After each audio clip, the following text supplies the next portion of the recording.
and welcome to our second podcast, Misogyny in Punjabi Families. We are In-Laws Out Loud. Our last podcast on menopause silence and grandmothers had a great response. It was our first podcast, so that was great for us to see.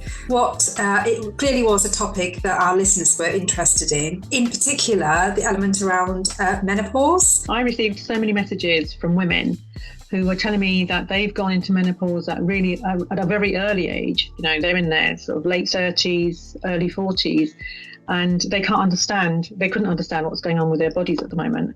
I've been to their doctors and I've been told they've gone into the menopause. So, I mean, why are younger women going into menopause? That's something I'd definitely like to pick up on another podcast. I agree. You know, a great topic and lots of interest. But back to this podcast, which is about misogyny in Punjabi families. Yeah, I think it's a very sensitive subject because the little bit of snippets of this podcast that we've been putting up on Instagram and other social media has had a lot of interaction. Many women can relate to it. So we have some people coming in and saying things like, well, it doesn't happen in my family. It's never happened in my family. And then we've had women coming in and saying, yes, absolutely, it's still happening in our family. So this one's going to be an interesting one. I agree. And I think the thing is that we both recognise that wherever you are and however you're brought up, all our families are different, but they are the same. So there are elements where you and I have had conversations and I've thought, well, I have actually never experienced that, and vice versa. You've had the same. So we totally get people's views are different, people's experiences are different. One of the things I think I really like about this particular subject is there's lots of funny things that happened in our homes. That since we started talking, it's like, yeah, that happened. And at the time growing up, it was funny. I didn't realise the sentiment behind it being, you know, what was a man's role versus a woman's role. For example, you know, women are in the kitchen and men are out in the fields and working when they were back home or whatever. And then bringing it all here to the UK when they migrated here, those sort of roles continued. So it's really interesting to see that. Yeah, I totally agree, because at the end of the day, it's not just in Punjabi families, because that role play has been happening all over the world. Men going out to work, women looking after the house, looking after the children. So it's not just a Punjabi thing. However, we're picking it up today in our families as Punjabis, and I'm sure in many other families, it still may be happening. Agree. And I think once I started working perhaps more, and because I was working, I picked these things up more. They were more noticeable to me when either they were happening at home or they were happening when I was out and about. I remember once being at a family's home where all the food was prepared. So the women would go in the kitchen, they'd make all the food, everything like that. Men would be sitting in the sitting rooms. In fact, I do also remember used to have rooms where the men sat, the front room, which was the best room, and then the women sat in the back room. Yeah. So I do recollect that. So there was that little divide, but they would come together on occasions, but that was the divide. But the point I want to make is that the women would get in the kitchen, they'd make all of the food and they would take it in and they'd serve the men first, children second, and then themselves afterwards. But and that was just normal. But the bit that I recall was a memory of when I was visiting family home. And this wasn't in the UK. The men ate their food and then they just got up and left. And I was like, because these were my side of the family, my cousins. And I was like, well, hang on, guys. The very least you could do is take your dishes. And the look that I got was awkward. But my cousins were similar ages to me. So I think, you know, they were like, okay, well, we better take it because I was perhaps a little bit more dominant as their cousin sister. So they don't do that now. They absolutely don't do that now. They will take their dishes out. But that is an example of misogyny in a Punjabi family that I recollect. Expectation. You know, we're fed, it needs to be served to us. and then it needs to be. And then you can clear up after us. Yeah. You do know that a lot of Indian homes had a front room and a back room, and not many people would knock that wall through. They didn't want the men and women sitting together. There wasn't a place for it. Men would be drinking. They'd get the bottle out of scotch or whiskey or whatever, and then the women would bring the meat in, whatever meat had been cooked, and the men would sit there with their little bowls of meat and their glassy, as we call it. There wasn't a space for women in the room then. Whereas, can you see your husband doing that? No. I see my husband doing that now. He would never ever even consider it. So I guess we can thank that trend of knocking that wall out in between the front room and the back room a little bit to make that space bigger, because that actually then did mean that things started to change because of that. The other thing that I do recall is that it didn't matter how late the men came home, their wives and their sisters were expected to, and their mothers would be waiting for them to make sure that they ate. And I also recall, occasions where, after being married, I wouldn't eat until my husband came home. I'm not sure if that's just not, I know that's not unusual, but I do recall that you'd wait, and it didn't matter how late it was and how tired you were, you'd be waiting for the men to come home so that you could feed them. I don't remember that in my home growing up, because if my dad went out for a pint, he'd be home by dinner time. Mm-hmm. So we would have roti together. And as the boys grew up, if they went out, dinner was made. If they came home and ate it, they did. If they didn't, then they didn't. But I do agree about getting married and waiting for him when he's gone out with his friends for a pint or whatever. So you've made dinner, your mother-in-law has eaten, the kids have been fed, and you sit there and you wait and wait. I decided I'm not waiting anymore. Midnight was too late to be having dinner, so I would have my dinner and go to bed. It's like an agreement between us. If he goes out with his friends, I will make dinner for him. There was always roti made, and he'd come home and eat it. But likewise with my boys, if they go out, dinner's always made. And it's easy with Indian food, isn't it? Because you make the roti and you wrap it up, and they'll warm it up when they come home. Yeah. But I don't do that now. Not now. It's like been nearly 40 years in. I think now couples go out together, don't they? So it's not the men and the women sitting at home waiting for them.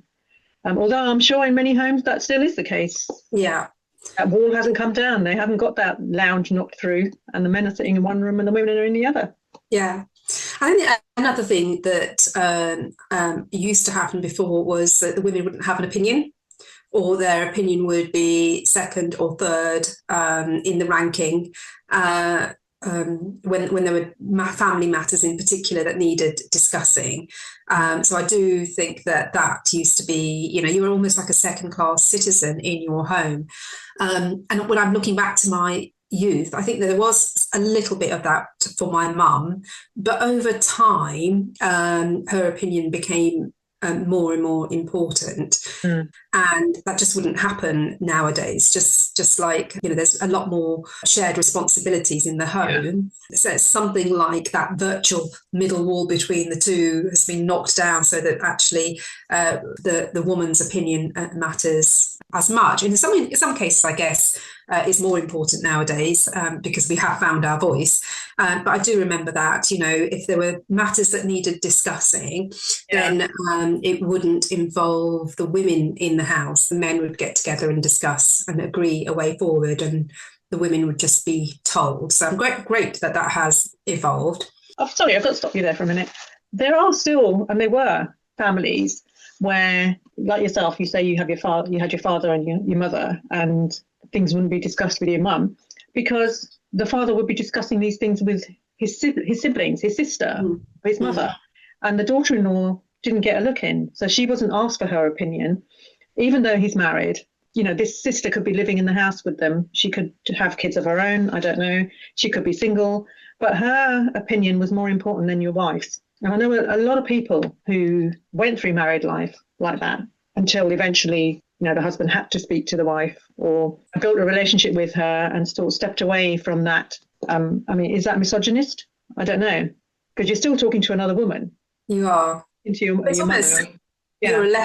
You're a lesser person because you're not a blood relative. Yeah, you're an outsider. So are you always going to be an outsider because you're an in-law, you're a daughter-in-law, or a... That is interesting because I think that is misogyny playing out where, the female family members are partaking in it almost. And one of the things that I know historically used to happen and probably still does, as you're absolutely right, is, the daughter-in-law is the person who comes in and takes over all the domestic tasks. They don't see her as a member of the full family. She's almost like a servant coming in to take over, the cleaning, the cooking, all those domestic elements, so that other members, female members of the family, can join the men and just take it easy and not take those responsibilities on. I know that's prevalent in other cultures as well, and that's a really difficult one as somebody marrying into a family to swallow, because I always remember, I know we were, as girls, really, really precious to our mum. And my mum always would be like, I don't want you to make rugby and things like that. You're going to be doing a lot of that in your own home. And a lot of what I learned was through going to the Gurdwara and doing seva. But there were others, friends who I know, they'd get home from school and they would be straight in the kitchen, and that was their responsibility, was to help their mum. That was our lives. We were doing that. I mean, your mum thought differently because she said you're going to do it for the rest of your life, whereas my mum was setting us up to be able to do it for the rest of our lives. So she was teaching us from a very, very early age. Sorry, I cut you off there, but it was being prepared for that domestic role that you were going to have to take when you were married, because it's almost accepting that you are going into a new home, the home of your in-laws, where that's your role. You're going to you are there just to do the domestic element and give birth to children, and you're not really to have a second, you're not really to have an opinion in that household. That is exactly what happened, and taking it back to not only the men acting sort of in a misogynistic way, I put the women that way as well. We talked about this because I said to you that my mum was the one who was leading that in our home. It wasn't my dad, and I think a lot of people blame the patriarchy, but I think it was the matriarchy. I think the women, and I think somebody made a comment on one of my social media posts saying something along the lines of they never had a voice, they were never given a voice. So they never ever thought, they didn't think any different. So they continued with what they knew. But coming into England, they had an opportunity to do things differently. They had an opportunity. They had a voice because they were going out to work. They were seeing other cultures. They were seeing, well, many women were. I know your mum didn't. But my mum did. I remember when we were growing up, mum and dad were Mamiji and Dadiji, and that was from a very early age until she started to work and she came home and other people's kids called her mum and dad. Why don't you call us mum and dad? So she was, changing herself to the environment that she was in. And it came to her boys or the men, the girls were going to have to run around them. And like I said to you when we had a chat about this before, we were being set up to look after other people's boys. Literally. Yes. The boys weren't being trained to do anything. I don't ever remember my mum asking my brothers to go and do something in particular which was going to help them in future life, or help them when they get married and how to look after a wife. It was always the girls being trained to look after a family, look after elders, learn to cook, how to run a house, and still go out and work a full day. That was the expectation. Yeah, you're absolutely right. And I was speaking to somebody at work who has 2 daughters, and he was like, now it dawns on him, that how wrong that is, and he observes it more now in other people because he has 2 daughters and he wants to do right by them, and they are his whole world to him. And we were having a conversation about this particular podcast that I was going to do, and he said, I can't believe how prevalent that really is, so that you were literally brought up, the boys in the family, the ones to be looked after, that they were more important, and everybody ran around them. And I used the example with him, and I wonder if our listeners, this will resonate with our listeners, is that when I was younger, my older brother was driving. for us. So he would drive us around and he would take us to family homes and relative homes. And when they got there, and on occasion, even before that, it would be family friends who would drive them when they needed a driver to take you to your cousin's house for whatever occasion. And they'd go in and they'd be like, "Munda gaddi leke aaya, nu cha do, ithe bitha lo khanu do. Gosh, the boy's driven here, he must be tired. Give him a cup of tea, give him something to eat." And he'd always like be treated like royalty. Yeah.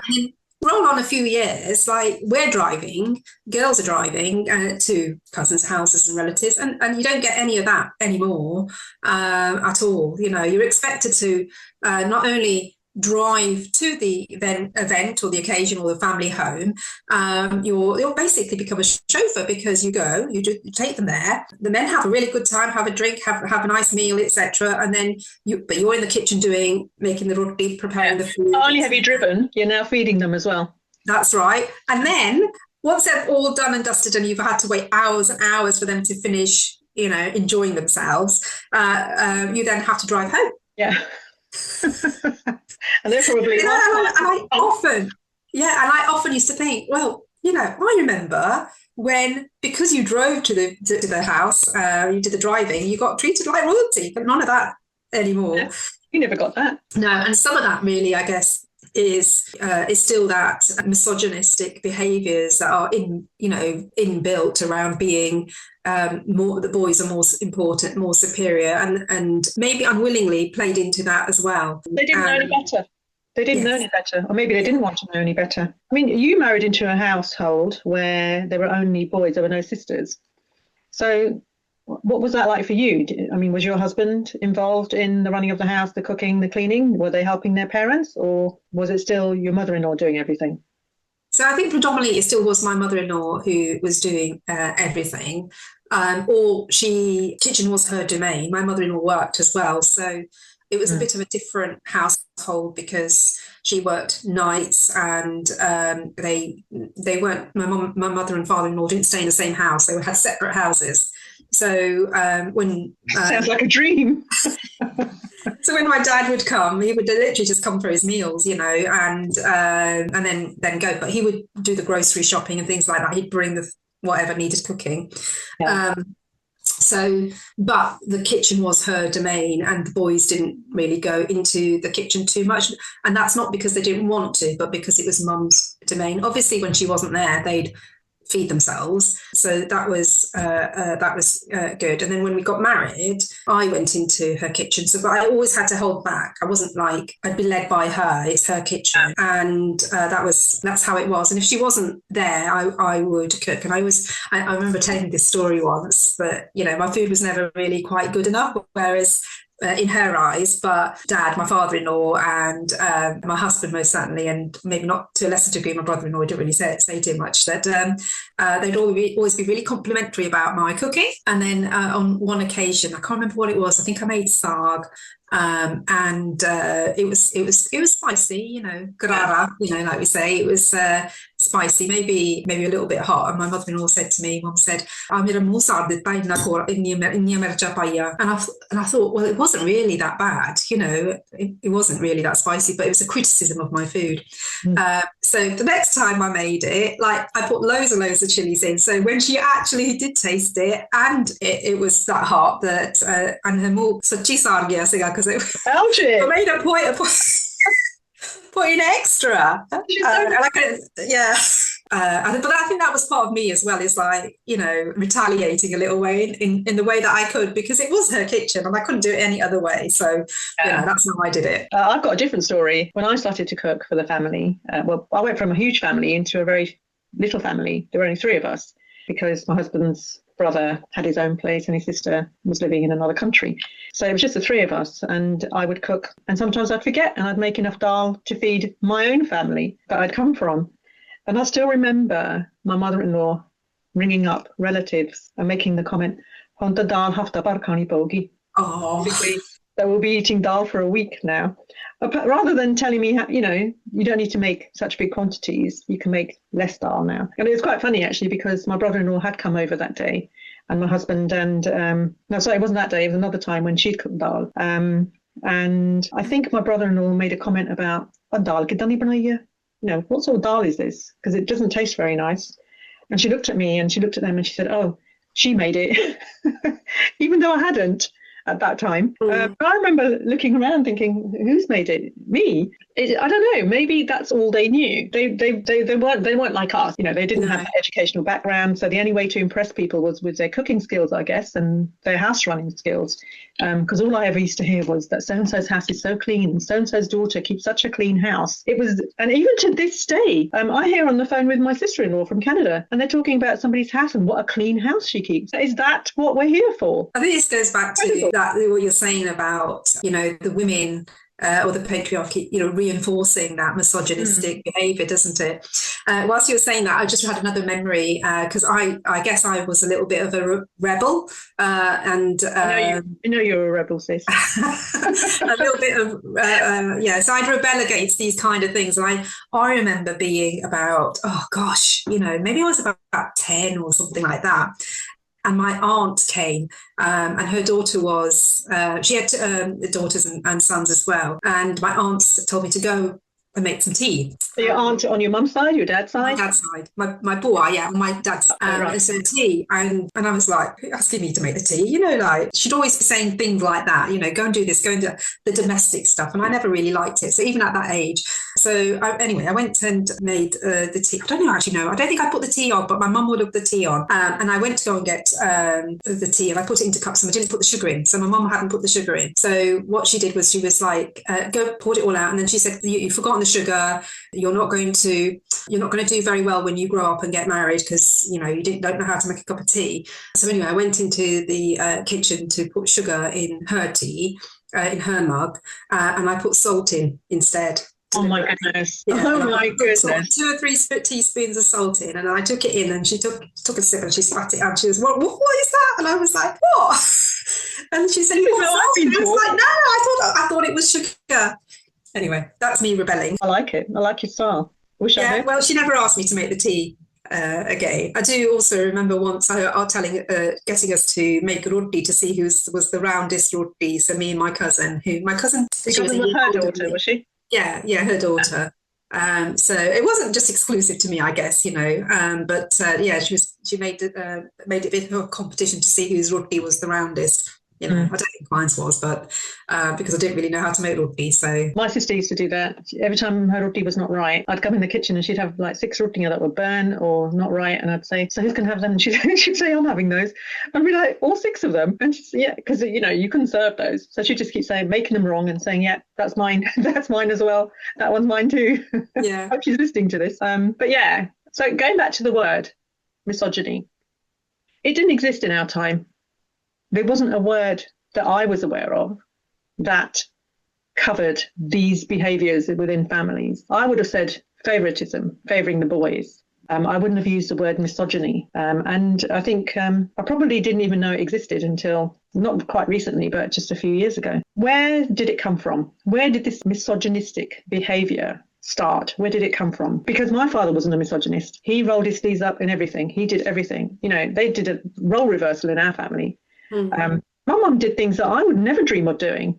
I remember her standing on the banisters, putting wallpaper up on the stairs, up the stairwell, standing on the banister and asking me to align it at the bottom of the stairs to make sure that it had come straight down. My dad wasn't putting the wallpaper on, my mum was. Whereas, are we misogynists when our husbands have to, not quite have to, but when they do the decorating, or when they're putting up the wallpaper, or they're fixing the car, or they're cutting the grass outside? Do we give ourselves these roles?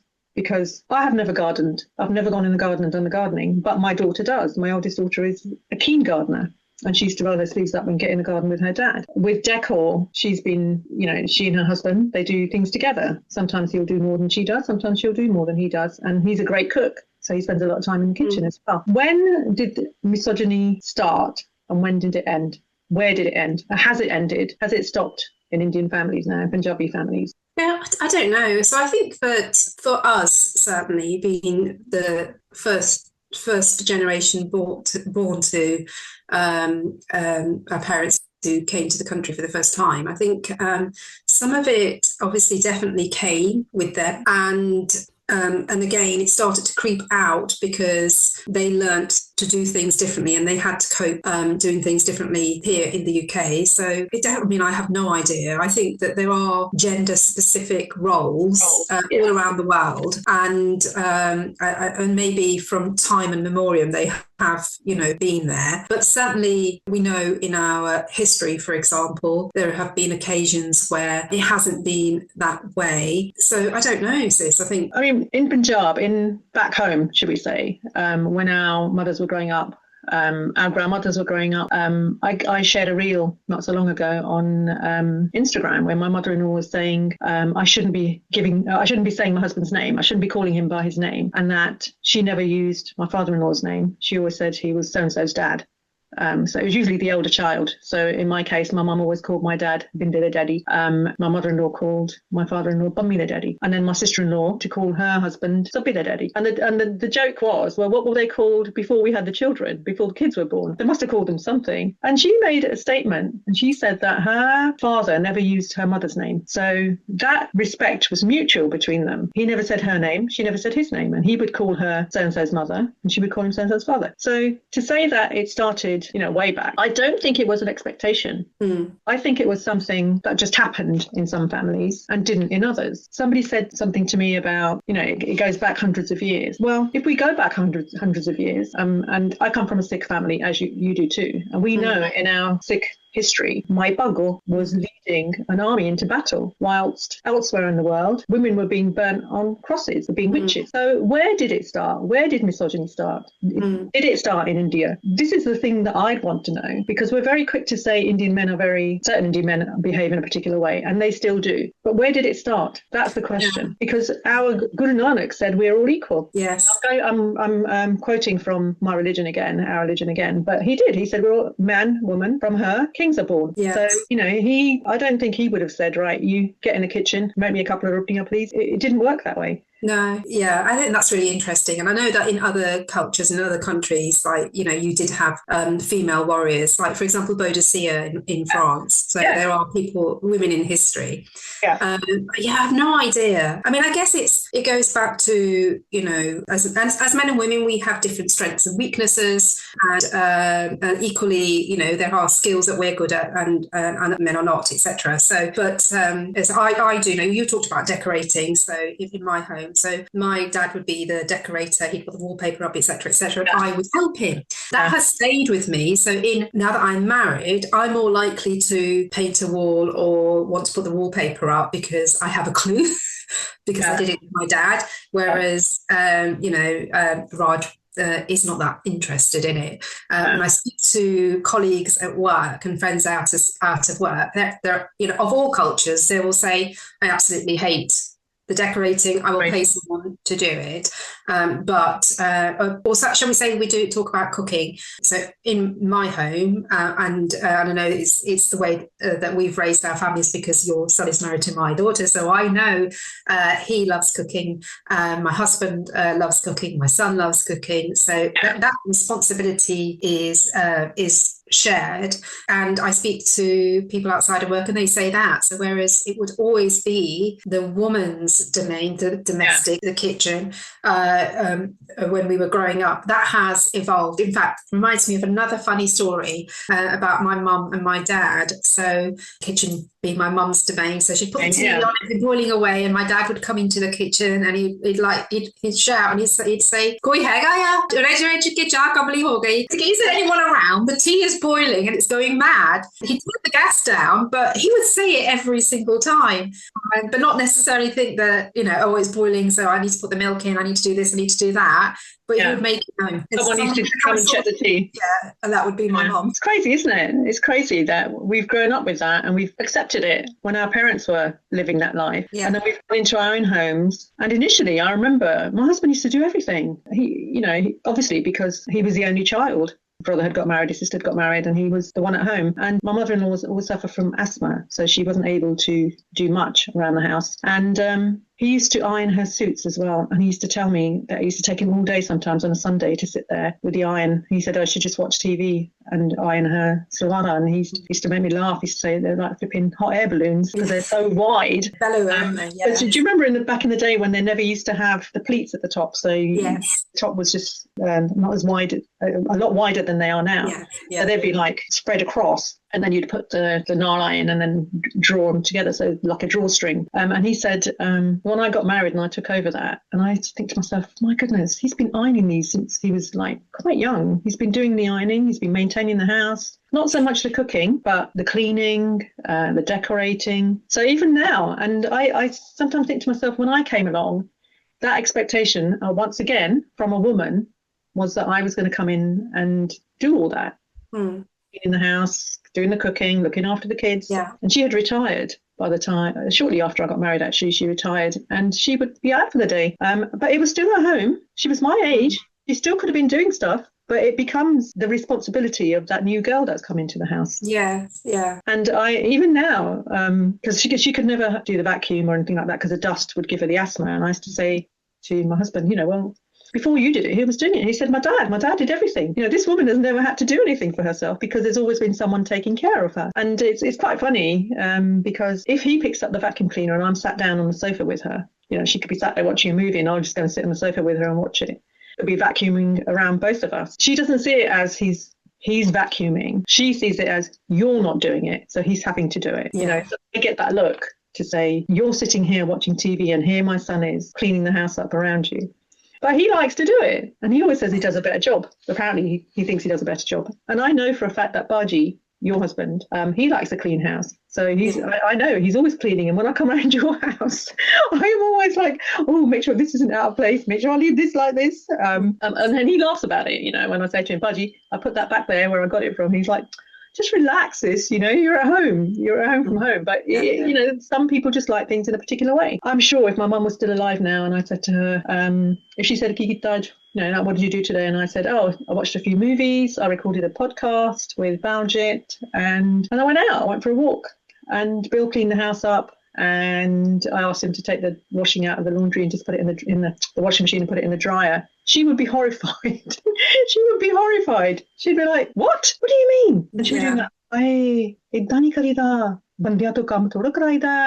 it'd be like, no, Mum, sorry. 2026, things have changed. I mean, look how long it took us to get into a boardroom. Yes. That wasn't Indian parents, was it? That wasn't the Indian men. Yeah. I mean, it's certainly, I think you're absolutely right. It's not unique to Punjabi families, but that's really interesting also because, I think certainly I have also reinforced some of the misogynistic, I'm struggling to say it now. It's becoming a Punjabi word. I get a nervous twitch whenever I say it. Misogynistic ways on myself. So I wanted to have it all. I wanted to have a family. I wanted to have a house. I wanted to have a career. I would come home. I'd cook the food. I'd keep a clean house. I wanted it all. I wanted to do all of it and play that role of the dutiful wife, etc., and the mother. And I did everything as I thought I should be doing for my kids. But obviously I know I can't do that. I know many women will have a full-time stressful job at work and then come home and then continue to conform with those gender norms, even though their other half doesn't necessarily want them to, need them to, or be pressing for them to be in those behaviours. There are occasions when now looking back on it, I would, cook a wholesome meal, make sure everything was done at home before I went to bed at night after doing a really tough day at work, stressful day at work, knowing that I'd have to get up in the morning and then start all again. And there'd be offers of help and support from Raj. And I'd just be like, no, I just need to do it. I just need to do it. No, stop right there then. Why? Why do we do that? Why do we put that pressure on ourselves? Are we raised to feel that guilt? And who's raising us to feel that guilt? Is it the men or is it the women? And men don't usually get involved in housework and what a girl's doing. And I speak from experience. My father never ever had expectations on what the girls should do and what the boys should do because he did everything himself as well. He helped my mum with everything. So why do we feel guilty? I feel it as well. I know exactly where you're coming from. As soon as Bill offers to help, as soon as my husband offers to help, I'm like, no, leave that there. I can do it. And then he'll say things to me like, you're going to be exhausted by the time you come to bed. How much can you do? Why don't you just let me help you? And I don't know, is it because I think I'll get it done quicker? Or is it because I think you do enough already? I can do that little bit that you're going to do. It could be a few dishes in the sink that he's offered to wash. When I say offered to wash, it's not like, would you like me to wash dishes for you? It's like, I'll tackle those dishes. You just quickly give that a wipe down and then we can go and sit down and watch something. Whereas I'll say, no, you go. I'll finish here. Why do we do that? And do women, is it just us? Are there other women out there doing that? I think for sure there must be. I think it's how we were programmed or wired to think like that.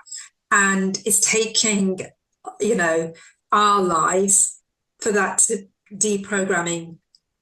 But I wasn't. My dad didn't program us that way. My mother had expectations and like she thought she was setting us up for future life. Go and learn to cook, make sure you can do everything in the house, blah, blah, blah. But getting married, going into a home, it just became an expectation. It wasn't a case of a divide. There was a divide in that home. Even though the matriarch of that family hadn't done it herself, it was expected from me. Now, I've got 2 daughters-in-law. Your daughter, Karen, lived with us just for a short while before they moved on to their next adventure. And I have one that lives with us. And we have a running joke between us. The dish rack, she likes it one way, I like it the other way. Now, this could easily cause an issue because, like you say, your mum's, the kitchen was her domain, and I feel that the kitchen's my domain because I spend more time in it. I do most of the cooking in it. I know where everything is, sort of thing. And my daughter-in-law will do her utmost to help me. If she comes down early in the morning, if there's dishes in the rack, she'll wipe them, she'll put them away, she'll give the kitchen a good clean. She does everything I probably would do if I came down first. So I come down to a completely clean kitchen. Even if we've cleaned it the night before, it's still cleaner the next morning because she's put stuff away. And we have this thing where I like the dish rack horizontal and she has it vertical on the sink. And we just laugh about it. When I'm at the sink, I'll put it horizontally. And when she's at the sink, she'll do it vertically again. Whereas when I got married, that would have been such a big thing for my mother-in-law. Why did you move the dish rack? Why are you changing things? So in one way, we're expected to go in there and run the show from the back foot, if that makes any sense. So you're here now. This is your responsibility, but you're still going to do it my way. Yeah. How does that work? Yeah. So I think it's society. Yeah, it's society. And I also think so all these Hindi and Punjabi movies we used to watch, the gender norms, I guess, for women, because 100%, yeah. Yeah. So I think it's part of that. Is everybody trying to work towards an ideal in their life, and you've got all these things telling you how you should conform, what your role is, how you should treat members of your family, what men should do, what women should do. And what's making it change and evolve is, just purely and simply, practical things like we don't live in extended families. I know yours is, but I got married. I never lived in an extended family for long, whereas growing up, we were an extended family with my brother and my sister-in-law, and generally the neighbourhood. We all lived. It was like a village. When I got married, it was after my daughter was born. It was just my husband and myself. So you had to share the responsibilities of the household. You had to work together as a team, and that then has therefore helped evolve and move us forward. But when you're not like that, you have to go in and you're living with your in-laws. There's almost that.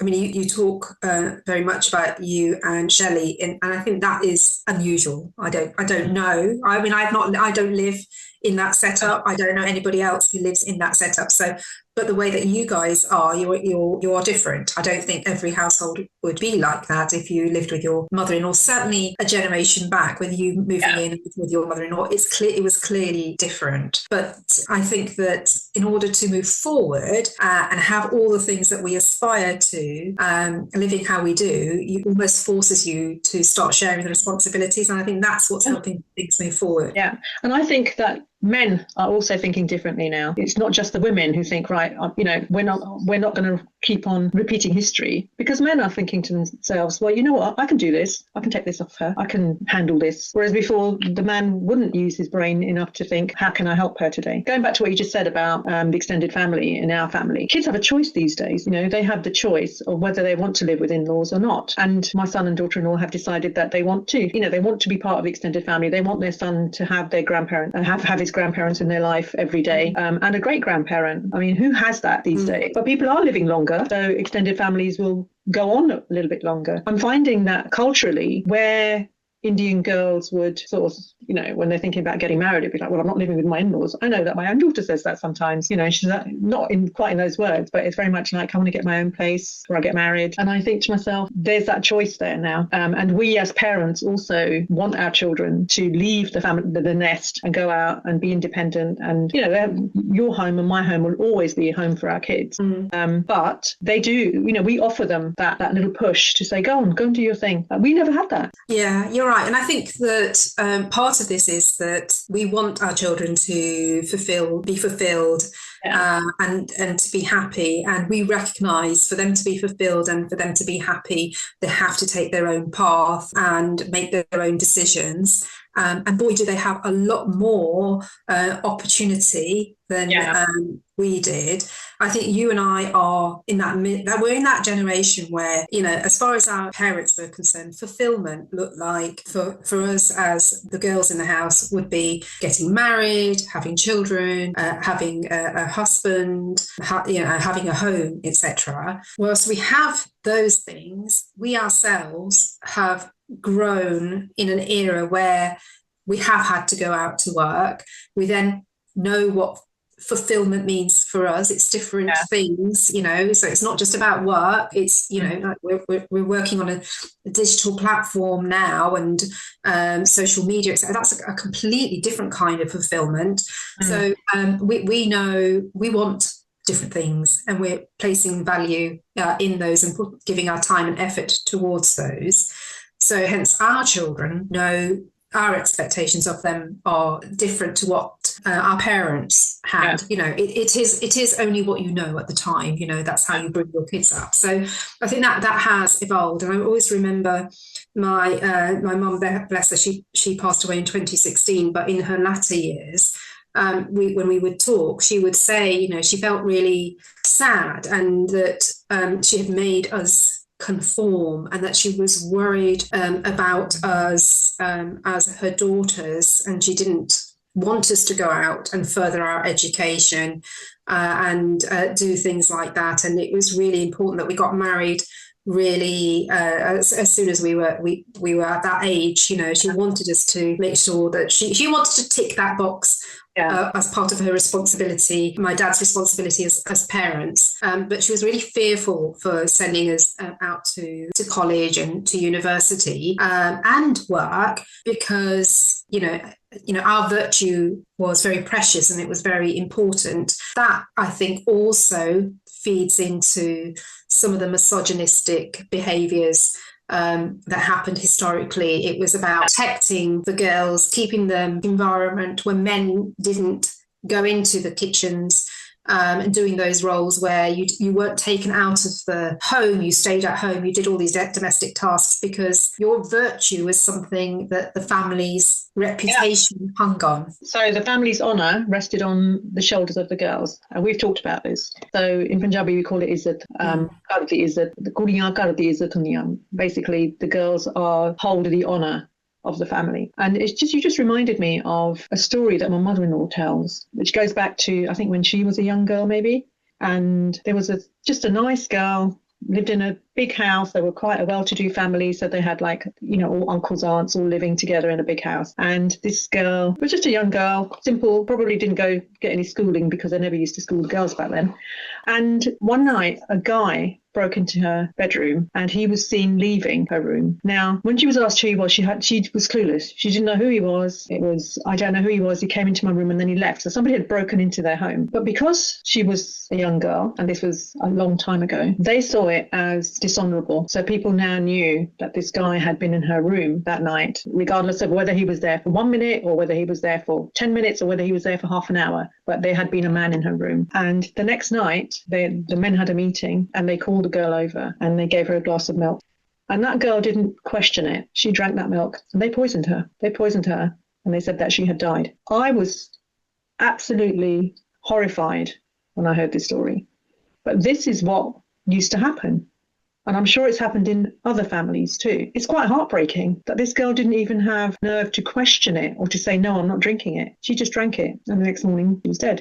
So on one hand, the honour of the family sits on the girls. We joked about it recently when we did the Instagram clip. But on the other hand, when it comes to swearing at each other, your mother this and your sister that. So where does the honour go then? And why does the honour sit on our shoulders? Because at the end of the day, they always say, the other thing that Punjabis say is "Kuriyan dhan paraya," right? So basically, we are the wealth of other families. So we're going to be the wealth of the family we marry into. So why is it so important that they worry about our honour if they're going to give us away anyway? If that honour is going to go to somebody else's home. Whereas the boys are the ones that stay in the family. Should the honour not sit on their shoulders? Because even to this day, when people talk about our children, let's say my children, for example, they don't say that's Sean or that's John. They say that's Bill's son. Or they say that Fakir Dabukta. That's my father-in-law's name. My mother-in-law will be very upset that I said his name. But, Fakir Sun Dabukta. They will never say Sean. So we're still using ancestral names when we talk about children in 2026. Why do we do that? And here's a question for our listeners. We've talked about misogyny today, and these are our personal opinions on it and our views, and we're having a quite open conversation about it. But what is the Punjabi word for misogyny then? Do they even have a word for it? Because it's such a common behaviour. I don't know if common is the right word, but it's such a known behaviour. There must be a word for it. So if you know it, I'd love to know what it is in Punjabi. I have no idea. I don't think it exists, but maybe our listeners can tell us. Yes. Yeah. That's a really, really sad story. And I think sadly, we know it's still, those kind of behaviours do play out around the world today. And it does make me think about something also really quite sad, which is, I know growing up of girls being forced into marriage, not having any kind of choice in who they are married into. It's more of a, you say, gardi is it, the honour of the home, but sometimes it's been like a financial negotiation, bringing families together. And, that is not unknown amongst royal families to occur all over the world. But they don't have a choice, and in historically, again, it's marriages of convenience that happened, and neither boy or girl had a choice. People were just assets or commodities to be traded or coalitions to be built. So I think. The sad thing is that we know these kind of attitudes, behaviours, these practices happened all around on the world stage.